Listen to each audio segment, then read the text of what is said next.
तमाम आयोजकों का, आप तमाम साथियों को क्रांतिकारी फूल जोहार। साथियों, मेरा नाम डॉक्टर जितेंद्र मीणा है। मैं दिल्ली विश्वविद्यालय में हिस्ट्री पढ़ाता हूँ। राजस्थान के मीणा कबीले से आता हूँ और आप तमाम साथियों के लिए और आप तमाम साथियों के साथ में अपने लिए अलग आदिवासी धर्म कोड की मांग के समर्थन में यहाँ पर आया हूँ। आप तमाम साथियों को बधाई और शुक्रिया। साथियों, ये जो लड़ाई आपने छेड़ी है, ये लड़ाई बहुत छोटी लड़ाई नहीं है, ये भी तय मान करके चलिए। जब आप दिल्ली के जंतर मंतर पर बैठे हुए हैं, कुछ साथी हमारे गोंडवाना से आए हुए हैं, कुछ साथी राजस्थान के दक्षिणी हिस्से से आए हुए हैं, कुछ गुजरात से हैं, कुछ झारखंड और छत्तीसगढ़ से आए हुए हैं। जब आप छत्तीसगढ़ से चल करके यहाँ आ रहे हैं और ये जानते हुए भी कि दिल्ली में जो निजाम बैठा हुआ है वो प्रचंड बहुमत की सरकार के साथ में बैठा हुआ, तब भी आप ये लड़ाई लड़ रहे हैं, इसलिए आप सब लोग बधाई के पात्र हैं। जब आप ये लड़ाई आज 2022 में लड़ रहे हैं, तब ये भी आपके जहन में है कि ये लड़ाई पिछले 75 सालों से चली आ रही है और अभी पता नहीं है कि कब तक चलेगी, तब भी आप ये लड़ाई लड़ रहे हैं, इसलिए आप सब लोग बधाई के पात्र हैं। हमारे लिए आदिवासी धर्म कोड की मांग सिर्फ धर्म का मसला नहीं है, सिर्फ अकेला धर्म का मसला नहीं है, यह हमारे वजूद का मसला है, हमारी पहचान का मसला है, हमारे अस्तित्व का मसला है। ये जो सरकारों में जो लोग बैठे हुए, चाहे किसी भी पार्टी के हो, किसी भी कलर के हो, किसी भी रंग के हो, किसी भी और ग्रुप के हो, इनकी कोई भी आइडियोलॉजी हो, लेकिन उन्होंने आपके खिलाफ एक जंग छेड़ी हुई और इस जंग के खिलाफ आप इनकार कर रहे हैं कि हाँ, मैं अपनी आदिवासियत की पहचान को आपके सामने सरेंडर नहीं करूंगा, मैं अंतिम दम तक अपने लिए लड़ूंगा। और इसलिए ये लड़ाई बहुत जरूरी है। साथियों, बहुत सारे लोग हमसे पूछते हैं, हमसे कहते हैं कि भाई आप ये लड़ाई क्यों लड़ रहे हैं, क्या दिक्कत है आपको, आप हिंदू बन जाइए, मुसलमान बन जाइए, आप सिख बन जाइए, बौद्ध बन जाइए, जैन बन जाइए, क्या दिक्कत है, वो सवाल पूछते हैं। तो उनके लिए यहां से एक जवाब है, क्यों बन जाए। हम इस देश के असली वारिस है, तुम्हारे आने से पहले से यहाँ पर थे और तुम्हारे जाने के बाद भी यहाँ पर रहेंगे। हमारी एक पहचान है, जैसे जयपाल सिंह मुंडा संविधान सभा में कहते थे कि मुझे आदिवासियों के लिए आदिवासी के अलावा कोई दूसरा शब्द मंजूर नहीं है। उन्होंने बड़े क्लियर कट ढंग से कहा था। हमें कुछ लोग आज की तारीख में बनवासी कह रहे हैं, उनका एक एजेंडा है, उनकी अपनी एक राजनीति है।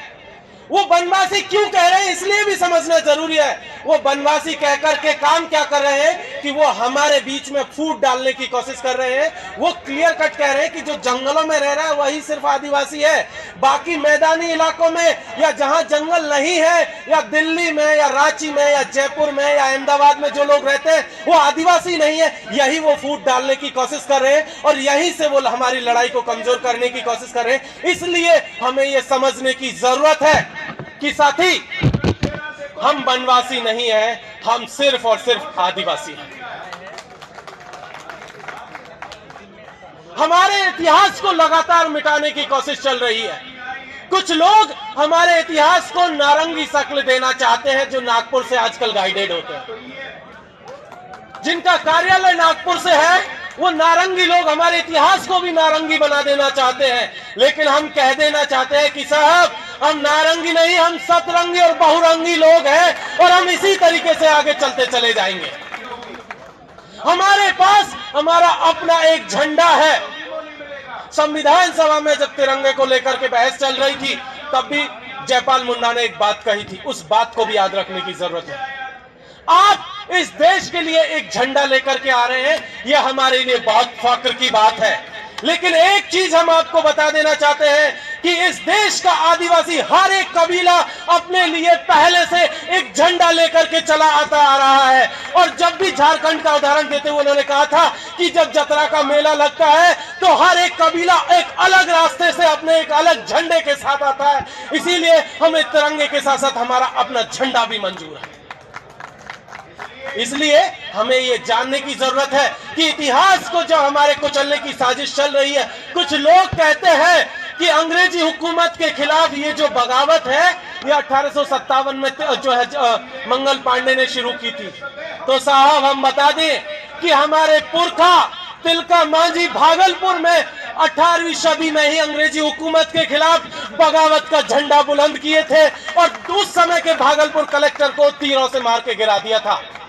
हमारा इतिहास बाबा तिलका मांझी से शुरू होता है, हमारा इतिहास टंट्या भील से शुरू होता है, हमारा इतिहास बिरसा मुंडा से शुरू होता है, हमारा इतिहास कोमरम भीम से शुरू होता है, हमारा इतिहास बाबूराव सेठमाके से शुरू होता है। जो लोग हमारे इतिहास को नारंगी शक्ल देने की कोशिश कर रहे हैं, हमारे इतिहास को तोड़ देने की कोशिश कर रहे हैं, उन्हें बता देना चाहते हैं कि हमारी बुनियाद इतनी कमजोर नहीं है कि तुम्हारे नारंगी जो हमले हैं उससे हिल जाएगी। हमारी बुनियाद नारंगी जो हमले हैं उससे हिल जाएगी। हमारी बुनियाद में तिलका मांझी है, हमारी बुनियाद में बाबा टंट्या मामा है, हमारी बुनियाद में कोमरम भीम और बाबूराव सेठमाके और तमाम लोग हैं। हमारी बुनियाद को आप हिला नहीं पाओगे। जब आप हमारी बुनियाद नहीं हिला पाए तो हमारा वजूद वर्तमान भी नहीं हिला पाओगे। आप चाहकर भी हमारा धर्म कोड हमसे छीन नहीं पाओगे। हम आज 500 की तादाद में यहाँ पर है, अगली दफा 5000 की तादाद में होंगे और उससे अगली दफा 5 लाख की तादाद में होंगे। और जब तक हमें अपना वजूद, हमारा हक और हुकूक नहीं मिल जाता है, तब तक इसी तरीके से इस जंतर मंतर पर इसी तरीके से आते रहेंगे।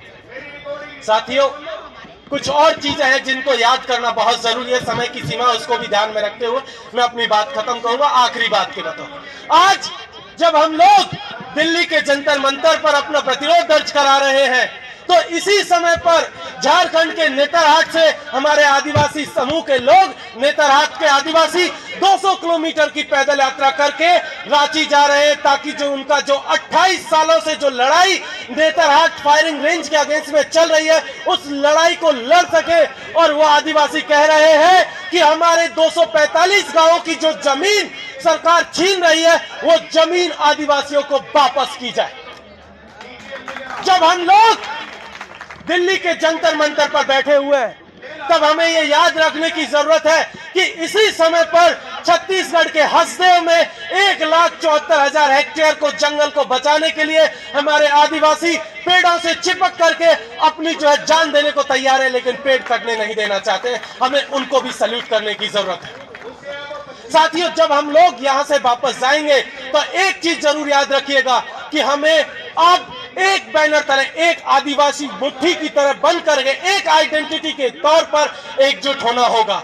जब तक हम इसी तरीके से बिखरे रहेंगे, इसी तरीके से हमारे ऊपर ये लोग हमले करते रहेंगे, हमें वापस एकजुट होने की जरूरत है, एक छत्र के नीचे आने की जरूरत है और आदिवासी एकता को बुलंद करने की जरूरत है। बहुत बहुत शुक्रिया। इंकलाब जिंदाबाद। जय भीम, जोहार।